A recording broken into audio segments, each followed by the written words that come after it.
పెళ్ళైనా పండగైనా వేడుక ఏదైనా పట్టుచీరల ప్రత్యేక వేదిక వారాహి సిల్క్స్. కడప జిల్లా అగ్రహారంలో కలకలం రేపిన ఇంటర్ విద్యార్థిని కీర్తన హత్య కేసులో బిగ్ ట్విస్ట్ వెలుగు చూసింది. కీర్తనను గొంతు కోసి చంపిన వెంకటేష్ పై పోలీసులు కాల్పులు జరిపారు. వెంకటేష్ ను సురక్షిత ప్రాంతానికి తరలిస్తున్న క్రమంలో మైదుకూరు బద్వేల్ ప్రధాన రహదారిలోని వాసాపురం చెక్పోస్టు ప్రాంతంలో పారిపోయేందుకు ప్రయత్నించాడు వెంకటేష్. ఇక పారిపోతూ పోలీసులపై దాడి చేశాడు. ఆత్మరక్షణ కోసం వెంకటేష్ పై పోలీసులు కాల్పులు జరిపినట్లు తెలుస్తోంది. ఇక పోలీసులు కాల్పులు జరపడంతో వెంకటేష్ కి కాలికి తీవ్ర గాయాలైనట్లుగా కూడా సమాచారం అందుతోంది.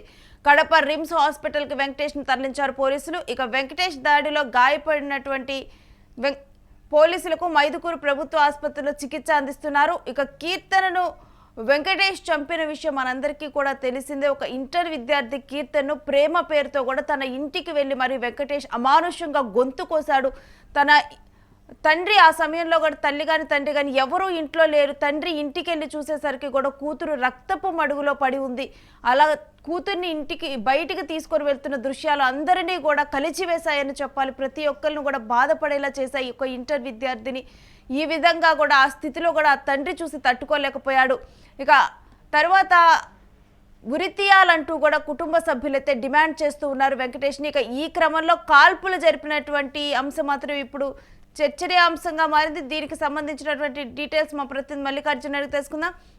ఎస్ మల్లికార్జున్, పోలీసులు కాల్పులు జరపడం అంశం గురించిన డీటెయిల్స్ ఏంటి?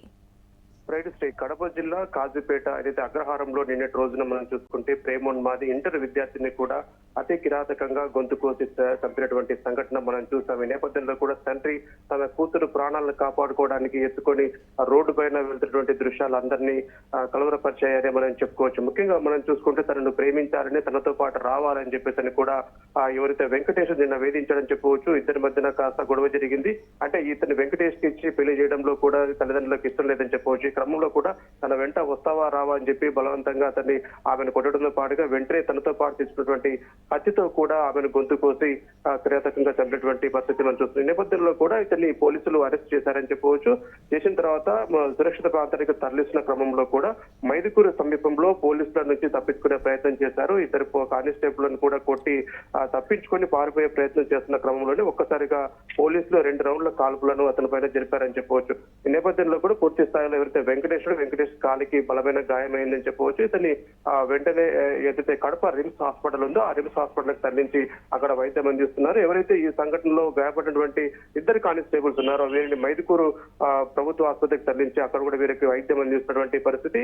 అయితే ఈ నేపథ్యంలో కూడా తనకేదో అంటే పోలీసుల నుంచి తప్పించుకోవాలి, లేకపోతే నాకు ఖచ్చితంగా శిక్ష పడేటువంటి అవకాశం ఉంది అని చెప్పేసి కూడా పూర్తి స్థాయిలో పోలీసులపైనే దాడి చేసేటువంటి పరిస్థితి దిగాడు వెంకటేష్. ఈ నేపథ్యంలో కూడా వాళ్ళకి కానిస్టేబుల్ కూడా తీవ్ర గాయాలైనటువంటి పరిస్థితి మనం చూస్తున్నాం. ఏది ఏమైనప్పటికీ కూడా ఈ ప్రేమోన్మాది చేసినటువంటి ఈ దారుణం పట్ల కూడా అందరూ ఆగ్రహం వ్యక్తం చేస్తున్నారు. ముఖ్యంగా తల్లిదండ్రులు అతన్ని ఉరి తీయాలి, ఇంత దారుణంగా తన కూతుర్ని చంపాడని చెప్పేసి కూడా నిన్న ఆగ్రహం కూడా వ్యక్తం చేసినటువంటి పరిస్థితి ఉంది. కాబట్టి ఇలాంటి ప్రేమోన్మాదులు సమాజంలో ఉండడానికి వీల్లేదని చెప్పేసి కూడా పూర్తి స్థాయిలో ఆగ్రహం వ్యక్తం చేశారు. ఏదేమైనప్పటికీ కూడా దీంట్లో అంటే పోలీసులు జరిపినటువంటి కాల్పుల్లో వెంకటేష్ గాయపడటం మీద ఇటు వెంకటేష్ తల్లిదండ్రులు కానీ కుటుంబ సభ్యులు కానీ ఏమన్నా దీని మీద స్పందించారా?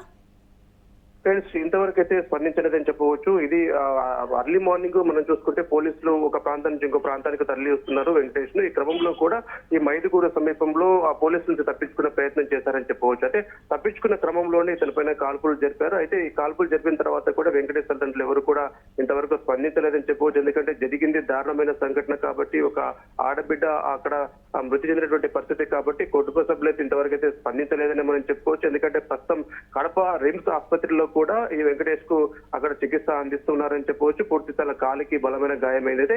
ఆ రిమ్స్ హాస్పిటల్ దగ్గరికి కూడా తల్లిదండ్రులు వారు చేరుకుంటారని సమాచారం అందుతుంది. కానీ పూర్తి స్థాయిలో ఇంకా సంఘటన ప్రాంతానికి అయితే తల్లిదండ్రులు ఎవరు రాలేదు. ఈ గాయం పట్ల కూడా వాళ్ళు రెస్పాండ్ కాలేదని చెప్పవచ్చు. అయితే హఠాత్తుగా జరిగింది, పూర్తి స్థాయిలో ఎవరు అనుకోకుండా జరిగినటువంటి సంఘటన కాబట్టి పూర్తి స్థాయిలో ఈ టీవీ ఛానల్ వచ్చేటువంటి ఈ న్యూస్ ఆధారంగా కూడా తల్లిదండ్రులకు సమాచారం వెళ్ళిందని చెప్పవచ్చు. ఈ క్రమంలో వాళ్ళు కూడా రిమ్స్ హాస్పిటల్ కి చేరుకున్నటువంటి పరిస్థితి. ఏదేమైనప్పటికీ పోలీసులో ఉన్నటువంటి నిందితుడు కూతురు కాబట్టి పూర్తి స్థాయిలో వారి సంరక్షణలో ఉంది. నిన్న ఇన్సిడెంట్ జరిగింది కాబట్టి ఈ నేపథ్యంలో కేసు విచారణ నిమిత్తము ఒక ప్రాంతం నుంచి ఇంకో ప్రాంతానికి తరలించే క్రమంలోనంటే మరి మైదుకూరు సమీపంలో ఒకసారిగా పోలీసుల నుంచి తప్పించుకునే ప్రయత్నం చేసిన క్రమంలోనే ఇలా 2 రౌండ్ల పాటు కాల్పులు జరపాల్సినటువంటి పరిస్థితి మనకు వచ్చిందని చెప్పవచ్చు. రేణుశ్రీ, అయితే మల్లికార్జున్ ఇప్పుడు గాయపడి చికిత్స పొందుతున్నాడు కదా, మరి కోర్టులో ఎప్పుడు సబ్మిట్ చేస్తారు వెంకటేష్ ని?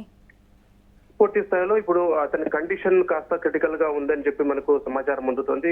అంటే 2 రౌండ్లు కాల్పులు జరిపిన నేపథ్యంలో కూడా కాళ్ళకి ఎక్కువ రక్తస్రావం అయిందని చెప్పవచ్చు. ఈ నేపథ్యంలో కూడా అతను కోలుకోవాల్సి ఉంది. అంటే పూర్తిగా అతను ఫిట్ అన్నప్పుడు మాత్రమే అతనికి ఇక తీసుకొని కోర్టులో ప్రొడ్యూస్ చేసేటువంటి అవకాశం ఉంటుంది కాబట్టి అంటే వైద్య పరంగా కూడా డాక్టర్లు నిర్ధారించాల్సి ఉంటుంది. తను నడవగలుగుతాడు, పూర్తిగా ఎలాంటి అపాయం లేదు అని చెప్పేసి కూడా వైద్యులు నిర్ధారించాల్సి ఉంటుంది. పూర్తి స్థాయిలో చికిత్స కొనసాగేటువంటి అవకాశం ఉంది. ప్రస్తుతం అయితే ఐసీయూలో ఉన్నాడు. ప్రస్తుతం కాలికి బలమైన గాయమైన నేపథ్యంలో కూడా అతనికి వైద్య చికిత్సలు అయితే అక్కడ అందిస్తూ ఉన్నారు కాబట్టి ఈ క్రమంలో అతను కోలుకోవాలి, పూర్తిగా అంటే నడవగలగాలి. ఈ క్రమంలోనే అతన్ని కోర్టు ముందు హాజరుపరచాల్సి ఉంటుంది కాబట్టి ఈ నేపథ్యంలో అతను కోలుకున్న తర్వాత పోలీస్ అధికారులు చట్ట ప్రకారం అయితే ఈ ప్రొసీజర్ ఏదైతే ఉంటుందో ఒక నిందితుడిని అరెస్ట్ చేసిన తర్వాత పూర్తి స్థాయిలో జడ్జి ముందు ప్రవేశపెట్టడం, ఆ తర్వాత జడ్జి ఏది రిమాండ్ విధిస్తే రిమాండ్, లేకపోతే పోలీస్ కస్టడీకి ఇస్తే కస్టడీకి ఇచ్చినట్టుగా తీర్పు ఉంటుంది కాబట్టి జడ్జి నిర్ణయం మేరకు ఆధారపడి ఉంటుంది. అయితే ఇతను కోలుకోవాలి కాబట్టి ప్రస్తుతం ఈ గాయాల పాలై పూర్తి స్థాయిలో ఆసుపత్రి చికిత్స పొందుతున్నాడు కాబట్టి అతను కోలుకున్న తర్వాత పూర్తి స్థాయిలో ఏదైతే ప్రొసీజర్ ప్రకారం కూడా పోలీసులు ఫాలో అయ్యే అవకాశం ఉంది. ప్రస్తుతం అయితే అతని పరిస్థితి కాస్త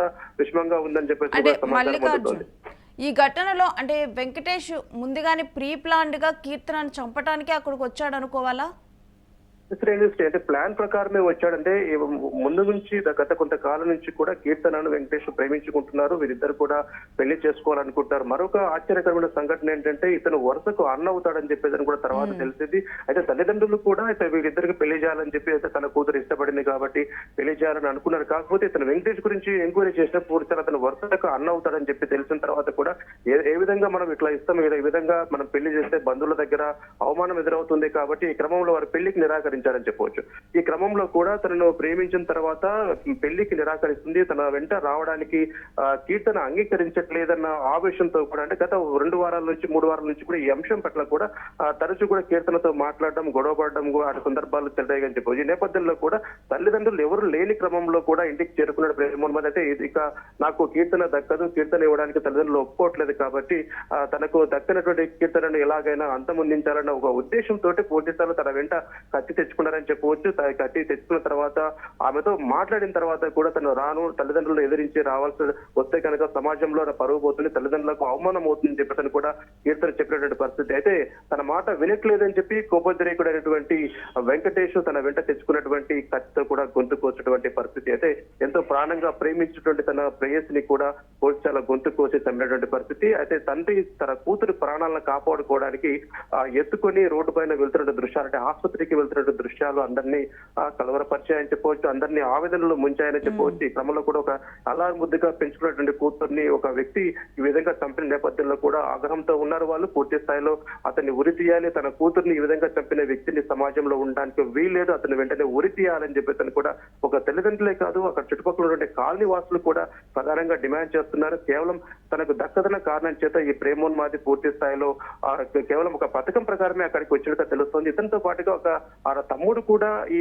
గొంతు కోసంటే దీంట్లో ఈ సీన్ లో పాల్పంచుకున్నట్టు కూడా అనుమానాలు వ్యక్తం అవుతున్నాయి. ప్రస్తుతం అయితే దాని గురించి పోలీస్ అధికారులు అఫీషియల్ గా ఏ రిపోర్ట్ అయితే ఇవ్వలేదు కానీ పూర్తిగా ఇద్దరు కలిసి చేశారు, గొంతు కోసారు అన్న ఆరోపణలు కూడా వస్తున్నటువంటి పరిస్థితి మనం చూస్తున్నాం. ఏది ఏమైనప్పటికీ కూడా ఈ ప్రేమోన్మాదికి కఠినమైనటువంటి శిక్ష విధించాలని చెప్పేసి కూడా ప్రతి ఒక్కరు డిమాండ్ చేస్తున్నటువంటి పరిస్థితి.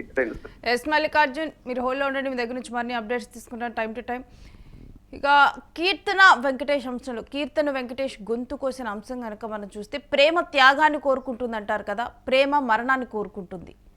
నిజంగా ప్రేమించిన వాళ్ళందరూ కూడా వాళ్ళ ప్రియురాల్ని చంపుతున్నటువంటి ఘటనలే మనం చూస్తున్నాం. ఇటువంటి ఘటనలు ఇప్పుడున్న ప్రస్తుత సమాజంలో పెరిగిపోతున్నాయి. ఎవరినైనా ప్రేమించాలన్నా ఎవరితో అయినా మాట్లాడాలన్నా కానీ భయం అవుతుంది. తరువాత పరిస్థితులు ఎలా మారితే వాళ్ళు ఎలా మారుతారు, హంతకులుగా మారుతారా అనే పరిస్థితులు అయితే ఇప్పుడు ప్రస్తుత సమాజంలో మనం చూస్తున్నాం. ఇక ఇంటర్మీడియట్ విద్యార్థి కీర్తన విషయంలో కూడా ఇదే ఘటన మనం చూడొచ్చు. వెంకటేష్ ఆ అమ్మాయిని ప్రేమించిన తరువాత వాళ్ళ ఇంట్లో సరే పెళ్లి చేద్దాం అనుకున్న సమయంలో కూడా అన్న అవుతాడు వెంకటేష్ అని కూడా తెలిసింది. ఇక అదే సమయంలో వాళ్ళ కూతుర్ని ఇవ్వనంటూ కూడా తల్లిదండ్రులు చెప్పారు. ఇక కీర్తనను మనం వెళ్ళి పెళ్లి చేసుకుందామంటూ కూడా బలవంతం పెట్టాడు. కీర్తన మాత్రం నేను రాను అంటూ కూడా తన తల్లిదండ్రులను వదిలినంటూ కూడా కీర్తన సమాధానం చెప్పడంతో ముందస్తుగానే తాను సిద్ధమై వచ్చాడు, కత్తి కూడా తీసుకొని తన వెంట. ఇక తాను అనుకున్న పథకం ప్రకారం కీర్తన్ అయితే గొంతు కోసి అక్కడి నుంచి వెళ్ళిపోవటం జరిగింది. అయితే ఇప్పుడు వెంకటేష్తో పాటు తన తమ్ముడు కూడా ఉన్నాడు అనే అనుమానాలు వ్యక్తమవుతున్నాయి. ప్రజెంట్ అయితే వెంకటేష్ని కోర్టుకు వెళ్తున్న సమయంలో కూడా తాను పారిపోయేందుకు ప్రయత్నించటం, ఇక పోలీసులు కాల్పులు జరపడం జరిగింది. ప్రస్తుతం వెంకటేష్ చికిత్స పొందుతున్నాడు, ఐసీయూలో ఉన్నాడు మైదుకూరు ప్రభుత్వ ఆసుపత్రిలో. ఇక గాయపడినటువంటి పోలీసులకు కూడా అక్కడే చికిత్స కొనసాగుతూ ఉంది. తరువాత వన్స్ ఫిట్ సర్టిఫికేట్ వచ్చిన తర్వాత కూడా డేంజర్ జోన్ నుంచి వెంకటేష్ బయటకు వచ్చాడని తెలిసిన తర్వాత కూడా కోర్టులో సబ్మిట్ చేయడం, తర్వాత విచారణ ప్రారంభమై అసలు ఏంటి ఈ అంశంలో కూడా వెంకటేష్ ఒక్కడే దీంట్లో ఇన్వాల్వ్ అయి ఉన్నాడా లేకపోతే తన వెనక్కి ఇంకెవరైనా ఉన్నారా ఈ ప్లాన్లో అన్నది కూడా పూర్తి వివరాలు పోలీసులు సేకరిస్తారు.